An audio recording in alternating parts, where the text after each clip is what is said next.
રાણકી વાવનો ઇતિહાસ ગુજરાતની ધરતીને પ્રાચીન સંસ્કૃતિ, કળા અને તેની અનોખી પરંપરાઓએ સદીઓથી શોભાવેલી છે. અહીં અનેક મંદિરો, વાવો, સરોવરો, ગઢો, કિલ્લાઓ અને મહેલો જોવા મળે છે. પરંતુ તેમાં સૌથી પ્રખ્યાત, કળાત્મક રીતે અદ્વિતીય અને ઇતિહાસ પ્રેમીઓને આકર્ષિત કરનાર એક અદ્ભુત સ્મારક છે રાણકી વાવ, જેને આજે યુનેસ્કો વર્લ્ડ હેરિટેજ સાઇટ તરીકે પણ ઓળખવામાં આવે છે. આ વાવ માત્ર જળસંગ્રહ માટે નહીં, પરંતુ એક અદ્વિતીય કલાત્મક ચમત્કાર છે. 7 માળ સુધીની ઊંડાણ ધરાવતી આ વાવમાં 1000ની વધુ શિલ્પો કોતરાયેલા છે, જે ભારતીય દેવદેવીઓ, ઋષિમુનિઓ, નૃત્યાંગનાઓ, અપ્સરાઓ અને પૌરાણિક કથાઓનું પ્રતિબિંબ આપે છે. સ્થાપના અને ઇતિહાસ. રાણકી વાવનું નિર્માણ સોલંકી વંશના રાજા ભીમદેવ પ્રથમ 11મી સદીની યાદમાં તેમની વિધવા રાણી ઉદયમતી દ્વારા કરાવવામાં આવ્યું હતું. ઇતિહાસકારોના મત મુજબ આ વાવનું નિર્માણ અંદાજે સ. 1063 ની 1083 વચ્ચે થયું હશે. સોલંકી વંશ, જેને ચાલુક્ય વંશ પણ કહે છે, તે સમયના ગુજરાતના સૌથી શક્તિશાળી રાજવંશો પૈકીનો હતો. તેમની રાજધાની અહલાવાડ પાટણ, આજના પાટણ શહેર હતી. ભીમદેવ પ્રથમએ પાટણમાં અનેક મંદિરો, સરોવરો અને કિલ્લાઓ બાંધાવ્યા.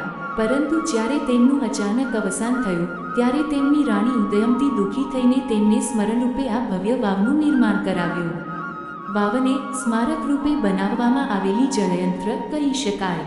તે માત્ર પાણી સાચવવાનું સાધન નહોતું, પણ રાજાની યાદમાં ઊભેલું એક અદ્વિતીય સ્મારક હતું. સ્થાપત્ય શૈલી. રાણકી વાવ એ ભારતની વાવો પૈકી સૌથી ભવ્ય અને જટિલ છે. તેની રચના મરુ ગુર્જર શૈલીમાં કરવામાં આવી છે. આ વાવ અંદાજે 64 મીટર લાંબી, 20 મીટર પહોળી અને 27 મીટર ઊંડાઈ ધરાવે છે. તેમાં 7 માળ છે, જે એક પછી એક ઊંડે જતા જાય છે. દરેક માળે સુશોભિત સ્તંભો, ગર્ભગૃહ જેવી ગેલેરીઓ અને શિલ્પાકૃતિઓ જોવા મળે છે. વાવનો મુખ્ય ભાગ પવિત્ર જળાશય સુધી પહોંચે છે. આવી રચના તે સમયની અભૂતપૂર્વ ઇજનેરી અને કળાત્મક કૌશલ્યનું પ્રતિનિધિત્વ કરે છે. શિલ્પો અને કળાત્મક વિશેષતા. રાણકી વાવની સૌથી મોટી વિશેષતા એના શિલ્પો છે. 1. દેવદેવીઓના શિલ્પો. વાવમાં મુખ્યત્વે વિષ્ણુના અવતારોના સુંદર શિલ્પો છે. દશાવતાર વામન, નરસિંહ, વરુણ, કુરમ, રામ, કૃષ્ણ વગેરેના શિલ્પો ભવ્ય રીતે કોતરાયેલા છે. અન્ય દેવતાઓ શિવ, બ્રહ્મા, ગણપતિ, દુર્ગા, લક્ષ્મી, પાર્વતીના પણ આકર્ષક મૂર્તિ શિલ્પો છે. 2. અપ્સરા અને નૃત્યાંગનાઓ. અનેક શિલ્પોમાં અપ્સરાઓ, દિક્પાલાઓ અને સ્ત્રીમૂર્તિઓ વિવિધ આભૂષણો પહેરીને જોવા મળે છે. તેમની મુદ્રાઓ અત્યંત જીવંત અને કલાત્મક છે.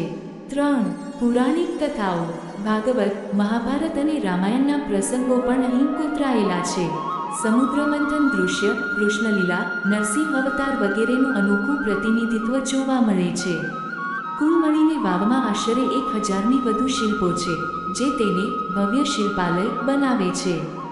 જળસંગ્રહ અને ઉપયોગિતા. પ્રાચીન સમયમાં વાવો માત્ર પાણી જમા કરવાના ઉપાય નહોતા, પરંતુ લોકો માટે આરામ, ધાર્મિક વિધિઓ અને સામાજિક પ્રવૃત્તિઓનું કેન્દ્ર પણ હતા. રાણકી વાવને એ રીતે રચવામાં આવી કે વરસાદી પાણી સંગ્રહિત થઈને લોકો વર્ષભર તેનો ઉપયોગ કરી શકે. ઊંડાણ વધારે હોવાથી પાણી ગરમીમાં પણ ઠંડુ રહેતું. વાવની ગેલેરીઓમાં યાત્રાળુઓ આરામ લઈ શકતા. ઇતિહાસમાં પતન. ઇતિહાસના પ્રવાહમાં રાણકી વાવ લાંબા સમય સુધી અજાણી રહી. સારસ્વતી નદીમાં આવેલા પૂરને કારણે આ વાવ માટી અને ગાદર નીચે દબાઈ ગઈ. સદીઓ સુધી લોકો માત્ર તેનું નામ સાંભળતા, પરંતુ તેની સાચી ભવ્યતા અજાણી રહી. 19મી સદીમાં બ્રિટિશ પુરાતત્વવિદોએ તેનો અભ્યાસ કર્યો. 1980 પછી ભારતીય પુરાતત્વ સર્વેક્ષણ (ASI) દ્વારા તેનો પુનઃશોધ અને સંરક્ષણ થયું. UNESCO World Heritage. 2014માં યુનેસ્કોએ રાણકી વાવને વર્લ્ડ હેરિટેજ સાઇટ તરીકે માન્યતા આપી.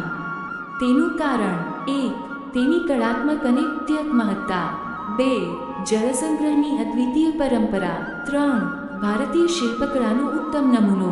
આજકાલ રાણકી વાવ માત્ર પ્રવાસન માટે જ નહીં, પણ ગુજરાતની ગૌરવગાથાનું પ્રતીક બની ગઈ છે. સાંસ્કૃતિક અને ધાર્મિક મહત્વ. વાવને માત્ર ઇજનેરીના ચમત્કાર તરીકે નહીં, પરંતુ ધાર્મિક સાંસ્કૃતિક કેન્દ્ર તરીકે પણ જોવામાં આવે છે. લોકો અહીં પૂજા કરતા, પાણીનો પવિત્ર ઉપયોગ કરતા. આજ સુધી લોકો વાવને એક પવિત્ર સ્થળ ગણે છે. આધુનિક કાળમાં રાણકી વાવ. આજે રાણકી વાવ ગુજરાતના સૌથી મોટા પ્રવાસન સ્થળોમાંનું એક છે. દર વર્ષે હજારો પ્રવાસીઓ અહીં આવે છે. રાણકી વાવ ફેસ્ટિવલનું આયોજન પણ થાય છે. ગુજરાત સરકારે તેને પોતાની નવી નોટ ₹100 પર પણ છાપીને તેનું મહત્વ દર્શાવ્યું છે. ઉપસંહાર. રાણકી વાવ માત્ર એક જળાશય કે વાવ નથી, પરંતુ એક અનોખું ઇતિહાસ છે.